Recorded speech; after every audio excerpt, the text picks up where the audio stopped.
10월 29일 목요일 새벽예배 본문의 말씀은 시편 145편 말씀이 되겠습니다. 시편 145편 1절로 21절까지 말씀을 통해서 함께 은혜를 나누도록 하겠습니다. 자, 145편은 다윗의 찬송시라고 성경은 우리에게 알려주고 있습니다. 다윗의 찬송시다. 근데 여기서 그 내용상은 감사의 성격이 많은 감사 예배시로 분류할 수가 있습니다. 찬양, 감사, 예배시에 불려졌던 찬양이나 감사에 관한 내용들이 이제 주를 이루고 있습니다. 이 145편이 좀 특징이라고 한다면 우리 119편 기억나시죠? 성경에서 가장 중심이라고 했던 정중앙에 위치하고 또 알파벳 순으로 한 알파벳, 히브리어 알파벳은 22개로 되어 있는데 한 알파벳당 8행으로 그렇게 되어 있는 그 119편 기억나실 텐데 그것과 비슷하게 여기서는 한 절씩 이렇게 알파벳 순으로 A, B, C 이런 식으로 알렙부터 시작해가지고 그 22개인데 보시면 21절까지 되어 있어요. 그러면 이렇게 보니까 하나가 빠져 있어요. 눈이라고 불리는 14번째 자음이 빠져 있습니다. 근데 왜 빠져 있는지는 정확히 알 길이 없어요. 근데 이 14번째 자음이 빠져서 21개의 구절로 되어 있습니다. 그래서 히브리어 알파벳 순으로 구성되어 있고 하나가 빠져 있는 그런 특징이 145편에 이 되겠습니다. 자, 그래서 여기서는 크게 세 가지로 나눌 수 있는데 하나님의 위대하심과 하나님의 어떤 전능하심, 권능 이런 걸 찬양하고 두 번째는 하나님의 사랑, 인자하심에 대한 찬양, 그리고 마지막 단락에서는 하나님의 주권, 그리고 하나님의 공의에 대한 찬양. 이렇게 크게 세 단락으로 하나님의 위대하심, 전지성, 전능성 이런 거, 그 다음에 하나님의 사랑, 하나님의 인자, 은혜, 자, 세 번째는 하나님의 공의, 하나님의 주권에 대한 찬양. 이렇게 크게 세 부류로 나누어서 다윗이 하나님께 찬양을 드리고 있습니다. 자, 한 절씩 보도록 하겠습니다. 자, 1절 먼저 봅니다. 왕이신 나의 하나님이여, 내가 주를 높이고 영원히 주의 이름을 송축하겠습니다. 라고 고백합니다. 자신에게 있어서의 유일한 왕은 하나님이심을, 하나님이 자신의 왕이심을 고백하면서 내가 그 하나님을 높이고 영원히 그 이름을 찬양하겠습니다. 2절을 봅니다. 내가 날마다 주를 송축하며 영원히 주의 이름을 송축하겠습니다. 다윗의 그 고백, 신앙의 어떤 결심, 신앙 고백이 잘 나타나 있습니다. 영원한 하나님을 향한 찬양에 대한 자신의 어떤 그 고백이 담겨져 있습니다. 자, 3절부터 이제 7절까지는 첫 번째 단락으로 하나님의 위대하심과 하나님의 전능하심, 하나님의 위엄에 대한 찬양을 드리고 있는데 3절을 보시면 여호와는 위대하시니, 여기 이제 위대하심, 전능, 능한 일 이런 말이 계속 나오고 있는데 여호와는 위대하시니 크게 찬양할 것이다. 그의 위대하심을 측량하지 못한다. 하나님의 그 크신, 큼을, 위대하심을 측량할 수가 없는 분이시기 때문에 그 하나님을 찬양하라. 4절을 봅니다. 대대로 주께서 행하신 일을 크게 찬양하며 주의 능한 일을 선포하리로다. 능한 일이라는 것은 하나님의 능력 또는 하나님의 승리, 역대에 하나님께서 이스라엘 백성들과 함께 하시면서 보여주셨던 그런 능력, 그리고 전쟁에서 승리하게 하시고 대적들의 손에서 구원해 주시는 그 승리에 대한 그런 일들을 하나님을 찬양하고 그리고 선포해라. 5절을 봅니다. 주의 존귀하고 영광스러운 위엄, 하나님의 위엄을 또 나타내고 있는데 존귀함과 하나님의 위엄과 기이한 일들, 하나님이 기적적으로 많이 베풀어 주셨던, 사람들은 생각할 수도 없고 행할 수도 없는 그런 신비하고 미라클, 기적적인 그런 일들을 나는 작은 소리로 읊조리겠습니다. 하나님을 찬양하겠습니다. 하나님이 여태까지 행하셨던 그 일들을 나는 하나님 앞에 또 세상 사람들에게 찬양하고 알리겠습니다. 6절을 봅니다. 사람들은, 일반적인 사람들을 말합니다. 주의 두려운 일의 권능을 말할 것이요. 여기서 주의 두려운 일의 권능이라는 것은 하나님의 권능을 뜻하는데, 하나님이 직접 이스라엘 백성들과 함께 하시면서 보여주셨던 능력과 권능, 예를 들자면 애굽 땅에 내리셨던 10가지 재앙이라든지, 모세에게 반기를 들었던 사람들을 땅속에서 땅이 입을 벌려서 땅이 삼키게 한 일이라든지, 이런 일들이 일반적인 사람들이 볼 땐 두려운 거죠. 전능자이신 하나님의 어떤 위엄을 잘 표현해 주고 있습니다. 그래서 사람들은 주의 두려운 일에 하나님이 행하셨던 그러한 권능들을 말할 것이요, 나도 주의 크고 위대하심을 선포하겠습니다 라고 말합니다. 7절을 봅니다. 사람들이 주의 크신 은혜를 기념하여 말하며, 하나님께서 이스라엘 땅에 베풀어 주셨던, 이스라엘 민족들에게 베풀어 주셨던 은혜를 기념하며 말하며 주의 의를 노래하리이다. 하나님의 공의, 하나님의 행하신 의로운 그 모든 일들을 노래할 것입니다 라고 기록하고 있습니다. 그래서 이 7절까지에서는 하나님의 위대하심, 하나님의 어떤 능력, 하나님의 위엄, 이런 그런 것들에 대한 찬양을 노래하고 있습니다. 자, 8절부터 16절까지가 두 번째 단락인데, 여기서는 하나님의 인자하심, 헤세드, 하나님의 사랑, 그리고 그 하나님의 나라에서의 통치, 선하신 통치, 하나님의 은혜와 사랑으로 다스려지는 하나님의 나라의 선한 통치에 대한 찬양을 하고 있습니다. 8절을 보시면, 그래서 여기서는 이제 이 단락에서는 은혜라든지 긍휼이라든지 사랑이라든지 인자라든지 이런 단어들이 이제 많이 나오게 됩니다. 8절을 봅니다. 여호와는 은혜로우시며 긍휼이 많으시며 노하기를 더디하시며 인자하심이 크시도다.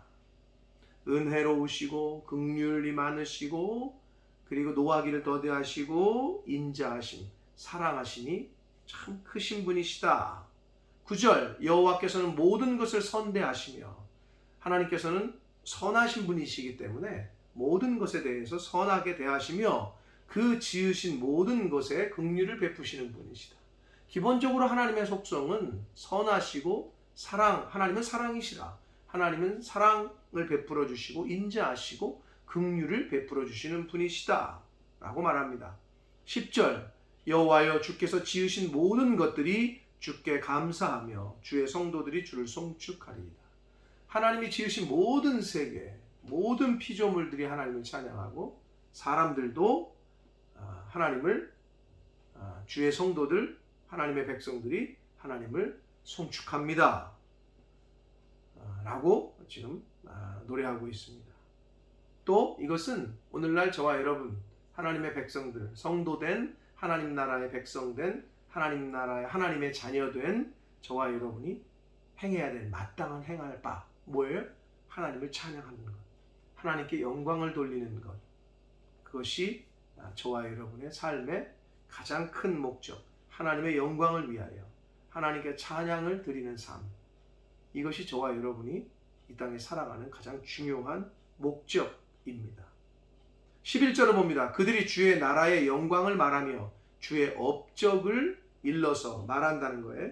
그러니까 하나님의 나라의 영광을 말하고 하나님이 하셨던 일들, 그 기적들, 베푸신 은혜들, 이런 것들을 말하며, 12절, 주의 업적과 하나님의 행하신 일들과 주의 나라의 위엄 있는 영광, 하나님의 나라의 그러한 영광을 인생들에게 알게 하리이다. 결국은 오늘날 우리가 하나님의 나라를 전파하고 하나님의 행하셨던 일들을 알려주고 해야 되는 것, 이 다윗이 벌써 그 당시에서부터도 그래야 된다라고 말하고 있어요. 오늘날도 마찬가지입니다. 하나님의 자녀들은, 주의 성도들은 하나님이 행하셨던 일들, 나에게 은혜 베풀어 주시고 나에게 어떤 긍휼을 베풀어 주셨고 나를 어떻게 선대하셨고 했던 것들을 잘 전해야 되고 선포해야 되는 그런 의무가 또한 저와 여러분에게 있습니다. 자, 13절을 봅니다. 주의 나라는 영원한 나라이니 주의 통치는 대대에 이를 겁니다. 하나님의 나라는 영원한 나라. 그리고 하나님의 통치는 영원히 대대에 이를 것이다. 하나님이 창조주시고 하나님이 주권자이시기 때문에 그렇습니다. 자, 14절 여호와께서는 모든 넘어지는 자들을 붙드시며 비굴한 자들을 일으키시는도다 라고 지금 한글 개혁성경이 개혁 개정판이 번역을 했는데, 자, 넘어지는 자들은 말 그대로 우리가 느낌으로 알 수 있듯이 이건 실패한 자, 인생 가운데 인생길을 걸어가며 실패한 자. 그런데 본문의 의미에 충실하자면 실패가 보통 실패가 아니라 아주 완전히 실패한 사람을 말합니다. 완전히 실패한 자를 붙들어 주시고, 비굴한 자라는 표현은 말 그대로 강한 자들의 압제에 의해서 어쩔 수 없이 비굴한 삶을 사는 연약한 사람들을 의미합니다. 강한 힘을 가진 사람들의 압제와 어떤 폭거에 의해서 고개 숙여야만 하는, 구부려야만 하는 그러한 연약한 사람들을 하나님은 일으키시는 분이다. 왜? 하나님은 선한 분이시고 선한 통치를 하시는 분이기 때문에 그렇습니다. 그래서 15절 모든 사람의 눈이 주를 앙망하오니, 모든 사람들이 하나님을 바라본다는 거예요. 하나님을 바라고 소망하오니 주는 때를 따라 그들에게 먹을 것을 주시며 손을 펴사 16절 모든 생물의 소원을 만족하게 하신다. 때를 따라 먹을 걸 주시고 손을 펴사, 손은 하나님의 손은 보호와 인도와 능력, 통치 이런 걸 말한다 그랬잖아요. 모든 생물의, 인간뿐만 아니라 모든 피조물들의 소원을 만족하게 하신다. 하나님의 선하신 통치를 그렇게 비유적으로 표현합니다. 그러니까 하나님의 통치는 선하다는 거예요. 하나님은 선하신 분이시기 때문에. 그래서 그 하나님의 통치를 찬양해야 된다 라고 지금 다윗은 말하고 있습니다. 자, 17절부터 이제 마지막 절까지 해서는 하나님의 그 은혜와 구원, 그리고 하나님의 주권, 그리고 하나님의 공의가 실현되기를 소망하면서 하나님을 찬양하면서 자신의 또한 신앙 고백과 결단을 마지막 절에서는 또 하고 있습니다. 자, 17절을 봅니다. 여호와께서는 그 모든 행위에 의로우시며, 하나님은 의로우신 분이시고 그 모든 일에 은혜로우신 분이다. 하나님은 공의로우신 분이고 은혜로우신 분이다. 그래서 18절 여호와께서는 자기에게 간구하는 모든 자, 곧 진실하게 간구하는 모든 자에게 가까이 하시는도다. 하나님께서는 자기에게 간구하는 모든 자를 가까이 하신대요. 근데 여기서 간구한다는 모든 자, 곧 진실하게 간구하는 모든 자예요. 그냥 간구하는 게 아니라 거짓된 마음으로 그렇게 하나님 앞에 간구하는 게 아니라 진실되게 간구하는 모든 자. 근데 여기서 진실하게라는 말의 원어적 의미는 진리 안에서라는 말 뜻이 있어요. 그 진리 안에서라는 건 곧 결국 말씀 안에서, 주님 안에서, 하나님 안에서 간구하는, 하나님의 말씀 안에서 간구하는 모든 자, 자신의 육체의 정욕으로 쓰려고 간구하는 모든 자가 아니고 말씀 안에서, 진리 안에서 하나님의 나라와 영광을 위하여 간구하는 모든 자가 됩니다. 에게 가까이 해주신대요. 그러니까 저와 여러분이 진리 안에서, 하나님의 말씀 안에서 간구할 때에 하나님은 저와 여러분에게 가까이 해 주실 줄 믿습니다. 그러나 내 육체의 정욕을 위해서 간구를 하고 내가 원하는 바를 간구를 하면 하나님은 응답하시지 않고, 그리고 가까이 해 주시지도 않는다라는 거예요. 자, 19절을 봅니다. 하나님은 자기를 경외하는 자들의 소원을 이루어 주신다. 그리고 그들의 부르짖음을 들으사 구원해 주신다. 그래서 결국 하나님은 누구를 가까이 하느냐? 말씀 안에서 진리 안에서 간구하는 자를 가까이 하고 하나님을 경외하는 자의 기도를 들어서 응답해 주시고 그러한 하나님을 경외하고 진리 안에서 하나님에게 간구하고 가까이 하는 자들의 부르짖음을 들으사 그 부르짖음에 응답해 주시는 분이시다라고 말씀합니다. 그러니까 하나님의 공의, 하나님이 공의로우신 분이기 때문에 공의로운 자, 말씀 안에 있는 자, 하나님의 의는 말씀에 있거든요. 그 의가, 그 말씀이 육신을 입고 이 땅에 오신 분이 예수 그리스도고, 그래서 의롭다라는 거는 칭의, 의롭다라는 걸 얻을 수 있는 유일한 길은 예수 그리스도를 통하여 예수 그리스도라는 이름 밖에 없다는 거예요. 20절을 봅니다. 여호와께서 자기를 사랑하는 자들은 다 보호하시고 악인들은 다 멸하시리로다. 이렇게 기록하고 있습니다. 여기서 우리가 유심히 봐야 될 거는 제가 다자에다 동그라미 쳐놨어요. 자기를 사랑하시는 자들은 다 누구나 보호해 주신다는 거예요. 그러나 악인들은 다 멸하신대요. 그럼 여기서 자기를 사랑하는 자들과 악인들을 대꾸를 시키고 있거든요. 그럼 이게 무슨 말이냐? 하나님을 사랑하지 않는 자들이 악인이라는 거예요. 하나님을 사랑하지 않는 것이 악한 것이라는 거예요. 그러니까 결국 하나님을 믿지 않는 자, 하나님을 경외하지 않는 자, 하나님을 사랑하지 않는 세상 모든 사람들이 자신들이 악인인데, 자기는 난 착하게 사는데, 도덕적 관념에서, 윤리적 관념에서 뭔 소리야, 교회 다니는 니네들보다 내가 더 착해. 이게 잘못된 포인트라는 거예요. 하나님을 믿지 않고 하나님을 경외하지 않고 하나님을 사랑하지 않는 것이 그게 악이고, 그러한 사람들이 악인이다 라고 성경은 누차례 가르쳐 주시고 있습니다. 그래서 하나님을 사랑하는, 하나님을 믿고 하나님을 경외하고 하나님을 사랑하는 사람들은 모두, 전부, 그리고 악인들은 또 모두, 하나님을 사랑하지 않는 그 이외의 모든 사람들은 다 멸하신다. 그래서 중간이 없어요. 중간이 없어. 회색이 없어. 회색지대는 없어, 신앙에는. 요한복음 5장에 보면, 요한복음 5장 29절에 보면 선한 일을 행한 자는 생명의 부활로, 악한 일을 행한 자는 심판의 부활로 부활한다는 거예요.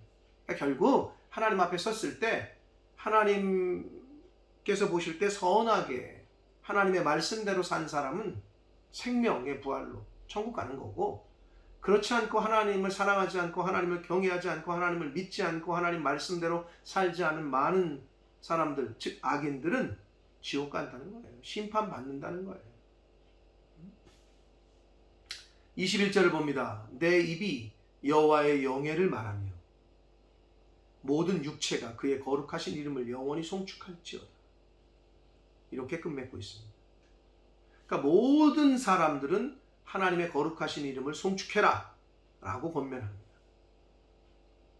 그리고 자신의 입은 여호와를, 하나님의 영예를, 영광을 말하고 높일 것이다.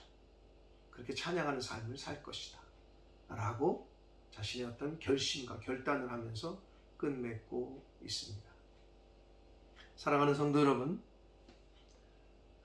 하나님의 자녀된 저와 여러분은 하나님에게 영광을 올려드리고 하나님을 찬양하는 것, 이것이 하나님 우리에게 생명을 주신 첫 번째입니다.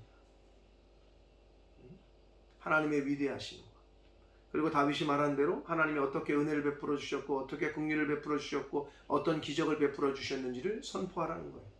전하라는 거예요. 그것이 또 우리에게 생명을 주신 두 번째 이유입니다. 하나님의 복음, 말씀을 전하고 선포하라. 그럴 때 그렇게 하나님의 말씀대로 하나님의 의로운, 하나님의 의를 따라 말씀을 따라 산 자들은 다 보호하시고 그렇지 않은 악인들은 다 멸하신다 라고 말씀하고 있습니다. 하나님을 찬양하며 우리의 입술로 복음을 전하며 또 우리의 입술로 하나님의 나라와 하나님의 영광을, 하나님의 영예를 말하며 라고 다윗이 고백했는데, 저와 여러분의 삶 가운데 저와 여러분의 입술을 통해서 하나님 찬양, 복음 전파, 그리고 하나님의 영광을 드높이는, 그렇게 하나님을 찬양하고 복음을 전하고 하나님의 영광을 드러내는 그러한 삶을 사셔서 하나님께서 그러한 자들은 가까이 해주시고 소원을 이루시고 구원해 주시고 보호하시고 하신다고 하신 그 말씀대로 다윗이 경험한 그 경험들, 저와 여러분도 이 세상에 살면서 경험하며 사시는 그러한 은혜와 복이 있으시기를 예수 그리스도 이름으로 축복합니다. 기도하겠습니다. 살아계신 하나님 아버지, 감사합니다. 오늘도 새날 주시고 생명을 연장시켜 주시고 하나님의 말씀을 전하고 듣게 해주시고, 그리하여 하나님 찬양하는 삶, 복음을 전하는 삶, 하나님의 영광을 드높이는 삶을 살 수 있도록 교훈해 주시고 깨닫게 하시니 아버지 감사합니다. 다윗이 했던 그 고백, 내 입은 하나님의 영광과 영예를 말하겠다, 하나님을 찬양하고 송축하겠다 한 그 고백대로 저희들도 하나님을 찬양하는 삶을 살게 해주시고 복음을 전하는 삶을 살게 해주시고 하나님의 영광과 영예를 드높이는 그러한 입술이 되게 해주시고 저희들의 삶이 되게 하여 주옵소서.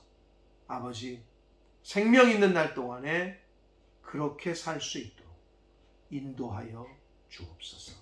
예수 그리스도 이름으로 축복하며 기도 올리옵나이다. 아멘.